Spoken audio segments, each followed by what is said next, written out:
नमस्कार, फाइटर समाचार में आपका स्वागत है। पेश आज 10 अक्टूबर शाम 7 बजे राजस्थान की खास खबरें। टोंक जिले में रविवार को तीसरे दिन भी बरसात का दौर जारी है। ऐसे में खेतों में पानी भरने से किसान परेशान हैं। कटकर खेतों में खड़ी फसल खराब हो गई। वहीं नमी के चलते अब सरसों की बुआई देर से होगी। वहीं करीब 15,000 हेक्टेयर में सरसों की बुआई दोबारा होगी। बारिश से जिले में हुए फसल खराबा की स्थिति का जायजा लेने के लिए रविवार को कृषि विभाग के प्रमुख शासन सचिव, आयुक्त एवं अतिरिक्त निदेशक टोंक जिले के दौरे पर रहे। प्रमुख शासन सचिव ने मुंडिया, मेंदवास व बंथली का दौरा कर फसल खराबे की स्थिति का आकलन किया।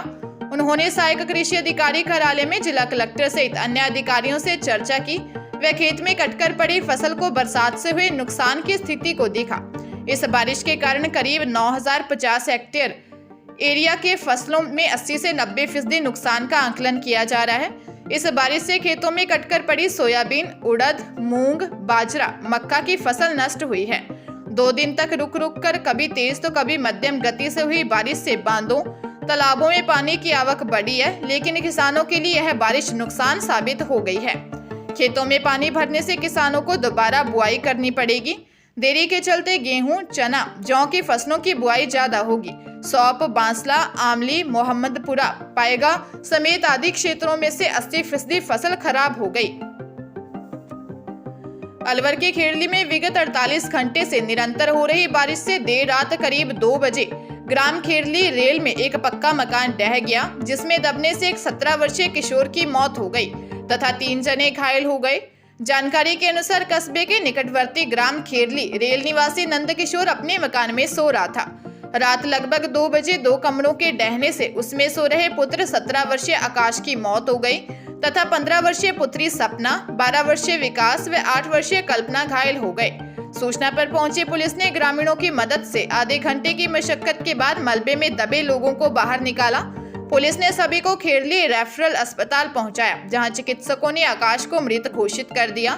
गंभीर घायल सपना को आरबीएम अस्पताल भरतपुर के लिए रेफर कर दिया गया। वहीं विकास और कल्पना को खेड़ली अस्पताल में भर्ती करवाया गया। थानाधिकारी राजवीर शेखावत ने बताया कि मृतक का पोस्टमार्टम करवाकर शव परिजनों को सौंप दिया है। सूचना मिलते ही पटवारी एवं प्रशासनिक अधिकारी मौके पर पहुंच गए थे।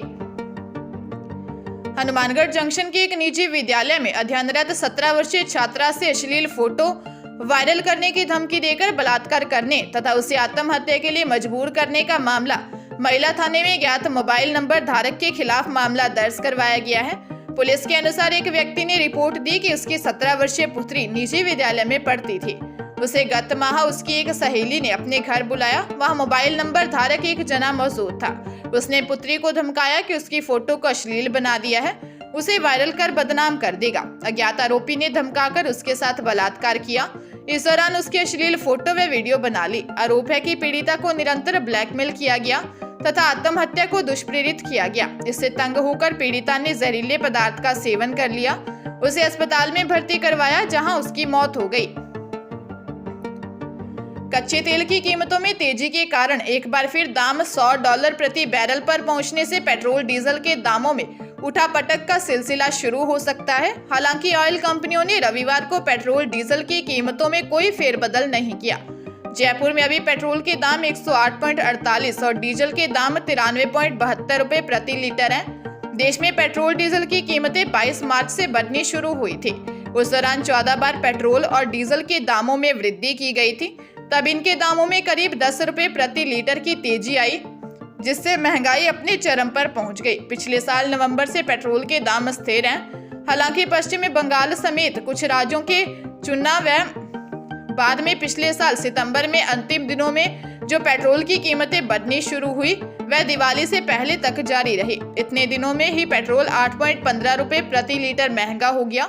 हालांकि इस बीच केंद्र सरकार और राज्य सरकार ने शुल्क में कुछ कटौती की थी। हालांकि बीते साल 7 नवंबर से इसके दाम स्थिर हैं। पिछले साल सितंबर के बाद पेट्रोल के मुकाबले डीजल का बाजार ज्यादा तेज हुआ था। कारोबारी लिहाज से देखें तो पेट्रोल के मुकाबले डीजल बनाना महंगा पड़ता है, लेकिन भारत के खुले बाजार में पेट्रोल महंगा बिकता है और डीजल सस्ता बिकता है। बीते साल 24 सितंबर से यहाँ जो डीजल में आग लगनी शुरू हुई थी वह उत्पाद शुल्क में कटौती के बाद रुकी थी। सितंबर से दिवाली तक डीजल करीब 9.45 रुपए महंगा हो गया था।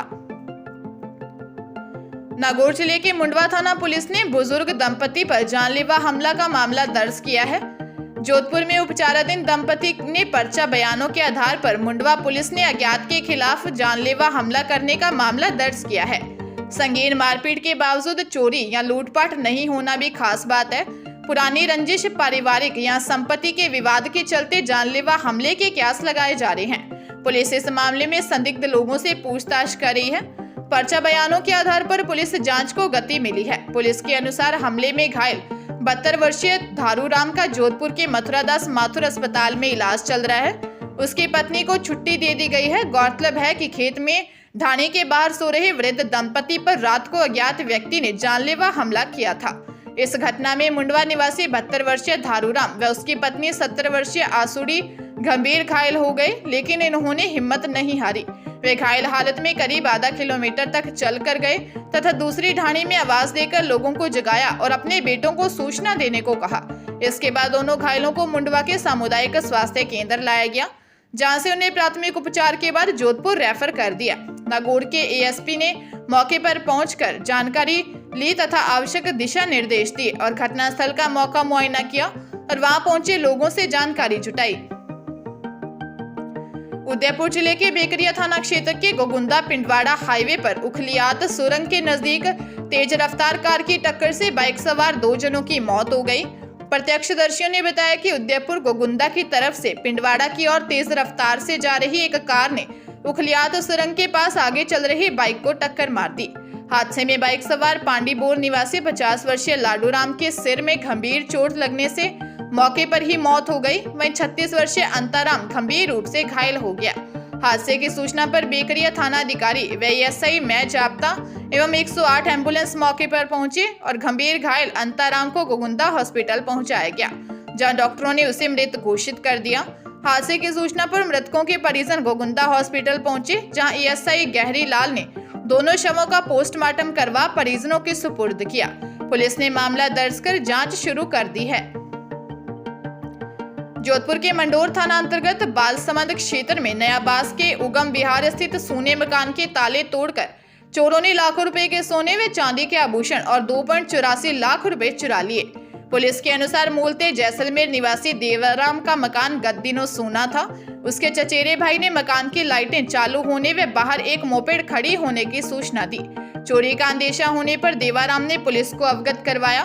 पुलिस की मौजूदगी में चचेरा भाई व पड़ोसी मकान में घुसे तो ताले टूटे हुए थे, अंदर सामान बिखरा पड़ा था। इस पर मकान मालिक जोधपुर पहुंचा। जांच करने पर कमरे में रखी अलमारी के लॉकर से 8 तोला सोना और 110 तोला चांदी के विभिन्न जेवर व कपड़ों के ऊपर कपड़े की थैली में रखे 2.62 लाख व लेडीज पर्स में रखे 22,000 रुपए गायब थे। पुलिस ने मामला दर्ज कर जांच शुरू कर दी है। बाहर लावारिस मिली मोपेड जब्त की गई है। पड़ोसी मकान में लगे सीसीटीवी कैमरों में रात 1:30 से पौने 3 बजे के बीच 3 युवकों के चोरी करने का पता लगा है। इस आधार पर चोरों की तलाश की जा रही है।